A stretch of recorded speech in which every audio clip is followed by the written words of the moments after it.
Empezamos con David Ojeda Nogales, cuyo nombre habrán oído alguna vez esta mañana como uno de los causantes de que estemos aquí, al ser uno de los IPs del proyecto que nos embaucó sobre fake, y que, bueno, le agradecemos todos los del proyecto y los que estamos aquí, pues estar, ¿no? Y la idea. Y entonces, pues nada, nos va a hablar sobre antinomanía, y ya les dejo con él.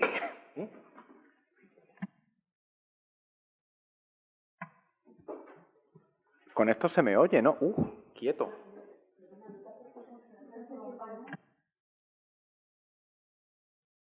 Ah, vale. O sea, ¿me puedo mantener aquí, por ejemplo? Un poquito más cerca y no te vayas alejando mucho porque te dejas Esto es complicadísimo. Tengo un proyecto de investigación, pero soy incapaz de hablarle a este cacharro. O sea. Bien. Bueno, muchísimas gracias a todos por haber venido. Sobre todo por haber venido a esta aula tan mala. Y gracias pues, a las personas que me han invitado hasta aquí a hablarles de esto, que es una investigación que arrastro desde hace prácticamente 14 o 15 años. Y nunca había tenido un sitio donde poder contarla, con lo cual cuando me ofrecieron hablar aquí dije, uy, pues es mi oportunidad de poder contarla. Esperaba que hubiera estado aquí el profesor Jaime Albar, que es la persona que realmente conoce el tema y las piezas que les voy a enseñar, sobre todo porque hubiera sido muy divertido ver cómo le llevo la contraria, pero sobre todo porque después me hubiera machacado seguramente, él es mucho más listo que yo. Pero bueno, como no está, puedo aprovechar y decir lo que quiera. Así que voy a ser corto, no suelo dar conferencias muy largas, con lo cual creo que no les voy a aburrir. El tema es complicado, pero cuando terminemos me pueden ustedes hacer las preguntas que les dé la gana y yo estaré encantado de responderlas. Les voy a hablar de lo que tienen en la pantalla. Es, luego se lo diré en detalle, un pedestal estatuario que han poseído grandes de España. Lo de grandes de España lo traía preparado de casa. El marqués de Estepa, el duque de Alcalá, hasta que en el año 54 llega a las colecciones del Museo Arqueológico de Sevilla. Su altura máxima es de 87 centímetros, es decir, mide prácticamente 1 metro. ¿Dónde se encuentra? Lo encuentran a principios del siglo XVII en la ciudad romana de Acqui, que es la actual Guadix, provincia de Granada. Y la datación de la pieza la infieren los especialistas por el tipo de letra que ven en la cara diagonal, que es una manera muy fácil de datar, muy segura de datar este tipo de pieza. Mediados del siglo II después de Cristo, entre los principados de Adriano y Antonino Pío. En eso estoy bastante de acuerdo, con lo cual quédense con la fecha porque será de importancia. ¿Qué es? Es un pedestal estatuario, luego les hablaré de la estatua que había arriba. Como pueden ver con relativa facilidad, si miran en la parte superior, verán que ese pedestal estatuario fue reutilizado en un momento posterior. Por eso está repicado por arriba y tiene el orificio cuadrangular que pueden ver en la cara del relieve. Posiblemente lo reutilizaron como pata de mesa de un altar paleocristiano. Eso no nos interesa, es simplemente para que sepan por qué tiene ese aspecto tan extraño por arriba. Cosas de arqueólogo clásico, arte clásico, vamos a describirlo. Tienen las 3 caras decoradas del altar y en primer lugar la inscripción. Sabemos que es un pedestal estatuario porque en la inscripción pone que arriba había una estatua de Isis, de 120 libras de plata. O sea, una estatua que costaba una pasta. La dedica una señora de la Bética que se llama Fabia Fabiana. Y no contenta con la pasta que se había gastado en la estatua de Isis de plata de 120 libras que había arriba, además la inscripción nos cuenta que en la parte superior la decora con collares, con brazaletes, con anillos y con zarcillos, todo ello hecho en piezas aparte, todo ello en metales y piedras preciosas, con lo cual sigan sumándole dinero al bicho. Con lo cual, imagínense qué señora era Fabia Fabiana, no era una cualquiera. Tenía que pertenecer a las clases altas de la Andalucía de la época. La inscripción nos dice otra cosa de importancia. ¿Por qué dedica esa estatua de Isis Fabia Fabiana? La dedica porque su nieta, Habita, acaba de fallecer. Con lo cual, lo que hace su abuela está dolida, está preocupada por, bueno, mi nieta ha fallecido, ¿dónde va a ir mi nieta? Intercede ante la diosa Isis. Yo te dedico este pedazo de estatua a todo meter y tú ayudas a mi nieta a una vida próspera en el más allá, a la resurrección, a la vida eterna. Es ese contexto en el que nos encontramos con la inscripción. Vamos a las caras laterales. Las caras laterales son realmente el problema de la pieza. En primer lugar, tienen una representación de un sacerdote con una máscara de Anubis, eso lo conocemos en otros sitios, que va vestido con unos ropajes muy largos. El sacerdote, si se fijan ustedes en la foto en detalle, lo que hace es que envuelve los brazos en los ropajes que tiene. ¿Por qué? Porque está intentando evitar tocar con su piel, con su cuerpo directamente, el objeto que lleva entre los brazos. Luego, si no lo quiere tocar, es porque el objeto es sagrado. Aunque la forma está muy perdida, lo más probable es que la hipótesis del profesor Alvar, que dice que ese recipiente debe ser un Osiris hidreios, sea cierta. ¿Qué es un Osiris hidreios? Es un vaso canopo en el que hay agua del Nilo. Los egiptólogos aquí lo sabrán mucho mejor que yo. Ese agua se utiliza, cultos isíacos, para la resurrección del difunto en el más allá, con lo cual volvemos al mismo contexto semántico que tenemos en la inscripción. La abuela, Fabia Fabiana, rota de dolor, dedica una estatua a Isis para que interceda por su nieta y además la decora con un sacerdote con máscara de Anubis que lleva agua en unos Osiris hidreios para garantizar la vida eterna de la nieta en el más allá. Que eso se va a producir lo tienen ustedes en la figura del pájaro, del ibis, que tienen junto al sacerdote. Es la representación del dios Tot, del dios de la sabiduría. Y él es el garante de que esa ceremonia religiosa, esa función de los Osiris hidreios con el agua del Nilo va a surtir efecto y Habita pues va a poder resucitar en algún momento o aparecer en la vida eterna, en una vida más próspera y más agradable. Problema, la cara B. Y aquí es donde estaba yo esperando que estuviera el profesor Alvar, pero bueno. El profesor Alvar, les voy a contar su teoría, muy ingeniosa, dice que probablemente lo que tenemos en la cara B es una representación de Argos. Argos es, por mandato de Hera, el guardián de la ternera que pueden ver en la parte inferior, que es Io.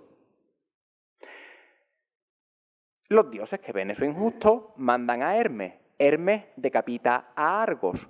Io sale huyendo, ya que no tiene guardián que la vigile, se va a Egipto y en Egipto la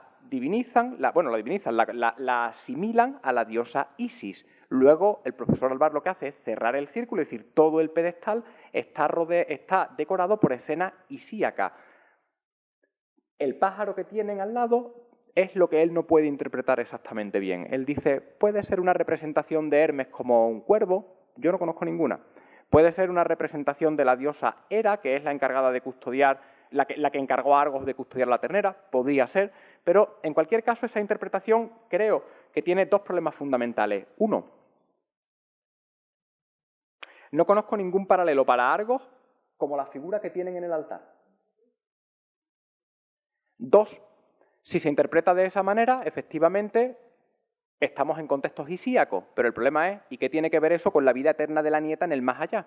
Es una escena de los mitos de Isis, pero con la vida en el más allá, pues tiene realmente muy poco que ver. Creo que hay una explicación más sencilla que pasa por considerar a la figura que tienen sentada sobre la roca como una representación de Antínoo. Y de ahí el título de Antinomanía, que me pareció una cosa muy bonita, por cierto. Saben ustedes que Antínoo era un joven bitinio, un joven turco, amante del emperador Adriano, séquito del emperador Adriano, muere en el 130 después de Cristo, ahogado en el Nilo. Como se ahoga en el Nilo, agua sagrada, automáticamente divinizado, pero vamos, de manera directa. Es una divinización curiosa, además, porque es una divinización muy sincrética, ¿no? Afecta a muchas asimilaciones con muchísimos dioses. ¿Y por qué creo que puede ser Antínoo? Desde el año 1915 conocemos las monedas de Deberíamos conocer las monedas de Antino porque se publicaron en aquel año. Nunca han sido muy estudiadas, pero creo que hay algunas monedas de época adrianea con representaciones de Antino que están más cerca de la figura del relieve que la interpretación de Argos del profesor Alvar. Arriba tienen una de ellas. Tienen al joven Vitinio de perfil y en el otro lado una representación. Miren ustedes lo que tienen en la moneda, miren lo que tienen en el relieve. Una figura recostada, brazo atrás para apoyarse, miren la posición de las piernas, que creo que es bastante parecida, y la única divergencia es la posición del brazo. En uno se levanta, en el otro se agacha. En el caso del relieve, el hecho de que se agache sea probablemente por un problema compositivo. Si lo levanta, le mete un tortazo al pájaro. Luego, de alguna manera, había que resolver esa pequeña dificultad técnica. Miren el bastón que tiene la figura del relieve. Es un pedum, es un bastón largo, un cayado que termina en la parte del suelo en una curva hacia arriba. Miren la moneda de abajo.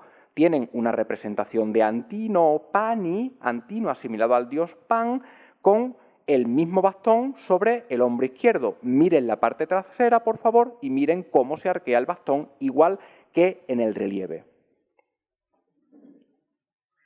Vamos a suponer que ustedes me aceptan el paralelo, lo cual estaría muy bien, pero entonces me preguntarían, bueno, ¿y entonces qué pinta eso en el relieve? Creo que deberíamos de tirar a mundo dionisíaco. Les he traído simplemente dos paralelos, una ánfora de figuras rojas, miren la figura sobre la roca, miren la figura en el relieve, Dionisos allí, Antino aquí, Pan en el centro, miren el cayado.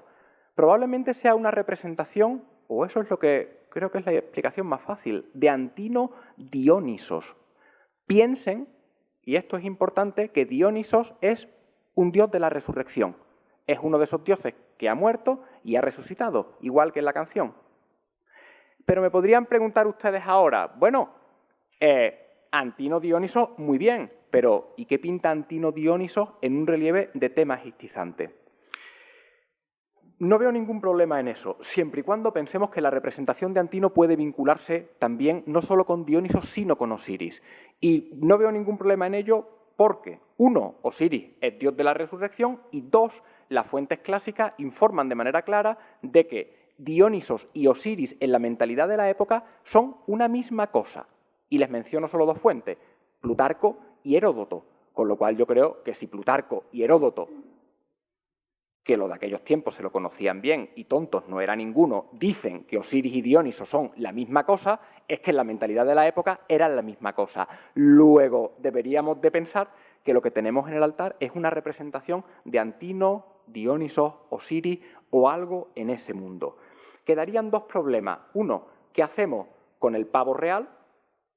Problema no es ninguno, el pavo real es un símbolo alejandrino tolemaida desde el comienzo de aquella época de la inmortalidad, y dos, la ternera Io, pues no es otra cosa probablemente que la explicación más sencilla gana, el Veis Apis, que es otro dios de la resurrección. De esa manera tenemos dos ventajas enormes.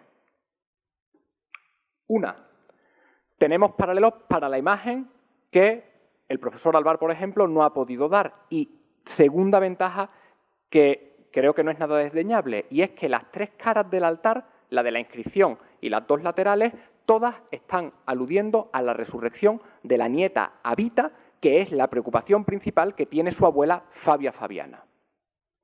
Ahora vamos a suponer que me dicen ustedes, muy bonito, pero no me lo creo, porque no hay paralelos para eso en el imperio. Sí lo hay, y eso es lo más maravilloso. Tienen ustedes en la pantalla el altar de Fabia Stratonique. En esta ocasión lo tienen en Karlsruhe. Tienen a Fabia Stratonique, la señora que ven en la pantalla con ese peinado fantástico, y la tienen rodeada de tres símbolos. Un sistro abajo, una especie de vaso canopo con agua sagrada o lo que demonios llevará dentro en el lado opuesto al sistro, y arriba miren el pavo real, sobre el que luego volveré. Y se lo enseñaré en detalle en grande. Caras laterales del altar. Tienen en una de las caras laterales, empiezo por la de aquí, una representación de Hermes Anubis, miren al dios Anubis con el caduceo, y a la izquierda una representación que desde el año 78, gracias a un estudio de Jean-Claude Grenier, sabemos con seguridad que es Antino Osiris. Y lo sabemos con seguridad y lo deberíamos de saber con seguridad, cosa que parece que la comunidad científica o no quiere saber o no se ha leído el estudio de Grenier, porque el estudio es sistemáticamente ignorado y desdeñado por los que se han ocupado de hacer el altar, lo cual me parece una cosa tremenda. Uno puede no creerse algo, pero no desdeñarlo. Si no te lo crees, te plantas y dices por qué no te lo crees y das una explicación mejor. Luego, y ahora les voy a explicar la explicación de Grenier, probablemente él tenga razón y desde el año 78, pues deberíamos todos de saber que lo que tienen en la pantalla es una representación de Antino Osiris. Les recomiendo que lean el libro de Grenier, es muy pequeñito, o sea, muy pequeñito. A día de hoy probablemente nadie se lo publicaría por pequeñito y probablemente Aneca diría, es muy pequeño, no te lo cuento. O sea, es lo más seguro, pero vayan a leer el libro, es una cosa maravillosa en francés que se lee muy rápido y les va a encantar. El altar funerario de Fabia Stratonice, es de los mejores libros que yo he leído nunca. Vamos con los paralelos. Tienen aquí a Fabia Fabiana, sacerdote con máscara de Anubis, tienen aquí Fabia Stratonice, Anubis vinculado con Hermes, una temática muy similar. Vamos a la otra cara, interpretación de Grenier. Tienen ustedes Antino Osiris, les doy los paralelos que da Grenier. No veo dónde está el problema con esos paralelos para decir que eso es Antino Osiris, no lo comprendo, pero creo que pueden ustedes juzgarlos por sí mismos y les enseño la cara correspondiente del altar de Fabia Fabiana, un Antino Dionisos Osiris que sería muy similar a lo que tienen en el otro altar desde el punto de vista semántico que no desde el punto de vista iconográfico. Son dos fórmulas diferentes para responder a una misma necesidad. Hay una última similitud, que son los pavos reales. Como ya les he dicho antes, es un símbolo de la inmortalidad que fue introducido en los cultos dionisíacos, y eso es importante, dionisíacos, acuérdense de que estamos con Antinoo, Dionisos, Osiris, en Alejandría en época ptolemaída. Y es curioso que vuelvan a aparecer también en los dos altares. Y esto es una ventaja enorme. O sea, hay por lo menos un segundo altar que refuerza la interpretación del otro. No es un argumento circular, es que simplemente las dos piezas coinciden en tantos puntos que probablemente estén representando una idea similar en un momento muy parecido. Voy a terminar solamente con una última idea. Piensen ustedes en la señora Fabia Fabiana. Su nieta ha muerto, está destrozada y decide consagrar el altar. Lo dedica a Isis, conocería las religiones isíacas seguramente. Pone la estatua arriba, a todo meter, o sea, con todo lo que le da, muchísima pasta en la estatua y además le pide a los artesanos que le decoren las caras laterales con escenas que aludan a lo que ella está buscando para su nieta. Es decir, una ceremonia con un sacerdote con máscara de Anubis que le dé agua del Nilo para que tenga una vida placentera en el más allá y una divinidad, Antino, Dionisos, Osiris, que al mismo tiempo conocen los secretos de la muerte porque han resucitado tanto Dionisos como Osiris y que por lo tanto sirvan de guía a la nieta en esa transición. Pasa algo muy parecido con Fabia Stratonice. Ella, su preocupación en este caso no es su nieta, es ella misma, pero pone símbolos también que la ayuden en ese momento de transición entre la muerte y el más allá. Si lo piensan bien, es una especie de oportunismo religioso, porque las dos señoras aprovechan las circunstancias de la muerte de Antino, 130 después de Cristo, para incluirlo en su altar. ¿Y por qué digo que es un oportunismo religioso? Porque de esa manera no solo están evitando representar directamente a Osiris, que es una divinidad que sabemos que en Roma no se la suele representar mucho, probablemente por el carácter este momificado, putrefacto del dios. Y entonces prefieren hacer este juego con Antino porque les es una divinidad más cercana. Y al mismo tiempo demuestran otra cosa importante, y es que conocen lo que está pasando en el imperio. Conocen lo que está pasando en la capital del imperio. Antino acaba de morirse. Y eso ha llegado a la Bética pues, rápidamente, y ellas lo agarran, y de esa manera además se declaran fervorosas y adeptas seguidoras de la religión del emperador Adriano, con lo cual están matando muchos pájaros de un tiro. Dicho todo esto, espero que se haya entendido más o menos lo que les he querido decir. Todo lo que les he dicho es al 70% lo que ha descubierto el profesor Alvar, salvo la interpretación de la cara B. Luego, si se lo hacen llegar, yo estaría encantado a ver qué feedback nos da él. Y las preguntas que tengan, pues me las pueden hacer ustedes cuando quieran. Muchísimas gracias.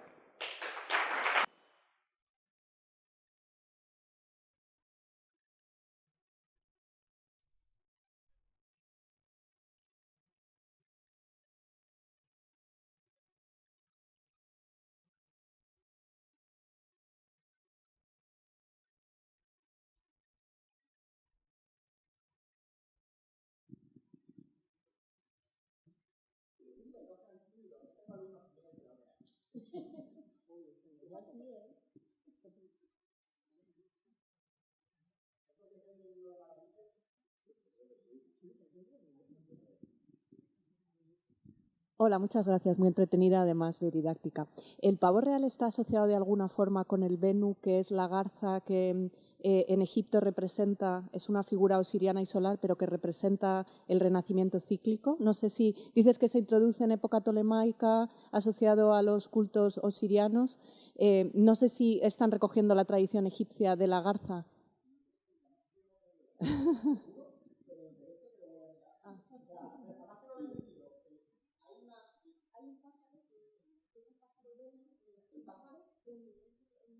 Egipcio que se le da que es una garza. Vale. Entonces está asociado como, tiene un carácter migratorio y viene cuando viene la crecida, está asociado a Osiris y al renacimiento. En todas las tradiciones funerarias. Entonces, yo me preguntaba si el pavo real está recogiendo esa herencia egipcia. Vale, vale, eso lo voy a mirar. Primera confesión acerca de mi conferencia. Yo he dicho que es un pavo real. Creo que es un pavo real, pero no lo sé con seguridad. Una garza tampoco veo, pero no soy un experto en pájaros. Yo me recuerda a un pavo real, pero no lo sé. En cualquier caso, tengo que mirar si hay asociación de un bicho con el otro bicho. Y entonces sí sería bastante interesante. Lo siento, hija.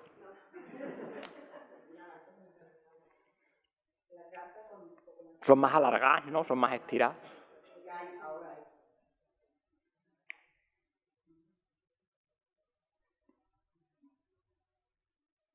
Pues quedo bendecido.